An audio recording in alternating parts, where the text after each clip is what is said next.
அறிந்தேலோரும் வாவா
ஆத்த பிறவி துயர்கெட நாமார்த்தாடோ ஆத்த பிறவி துயர்கெட நாமார்த்தாடோ தீர்த்தன்னல் தில்லை சிற்றம்பலத்தே தீயாடோ ஆத்த பிறவி துயர்கெட நாமார்த்தாடோ கீர்த்தன்னல் தில்லை சிற்றம்பலத்தே தீயாடோ கூத்த நிர்வாணோ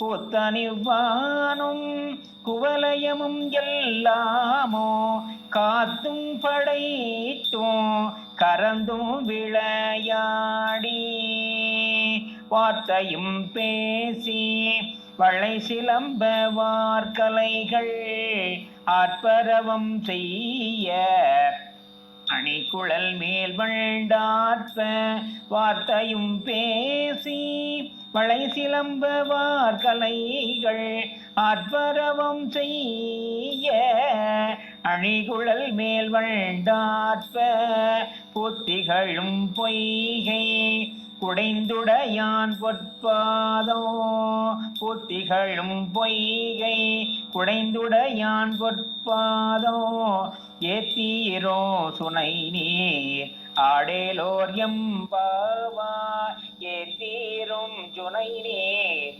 ஆடேலோர் எம்பாவாய்.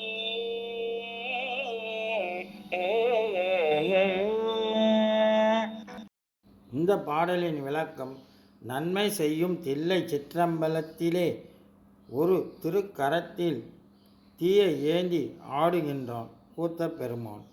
நம்மை பிணித்துள்ள பிறவி துன்பம் கெடும்படி நாம் மகிழ்ச்சியுடன் துள்ளி ஆடுதற்குரிய மொய்யார் தடம் பொய்கை என்ற தீர்த்த வடிவமாக அவன் விளங்குகின்றான். அவன் இந்நிலை உலகத்தையும் வானத்தையும் நம் எல்லோரையும் படைத்தும் காத்தும் அழித்தும் விளையாடுகின்றவன்.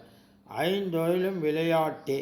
அந்த பெருமானுடைய பொருள் புகழை பேசிக்கொண்டு கை வளைகள் ஒலிக்கவும் இடையில் அணிந்துள்ள மேலைகளின் ஒலி துள்ளவும் மலர்கள் சூடிய கூந்தலின் வண்டுகள் ஒலிக்கும் தாமரை பூத்த பொய்கை நீரை குடைந்து நம்மை உரிமையாக உடைய தலைவனது பொன் போன்ற திருவடியை துதித்து பெரிய கனைநீரில் நாம் ஆடுவோமாக என்ற இந்த பாடலின் விளக்கம் அமைந்துள்ளது.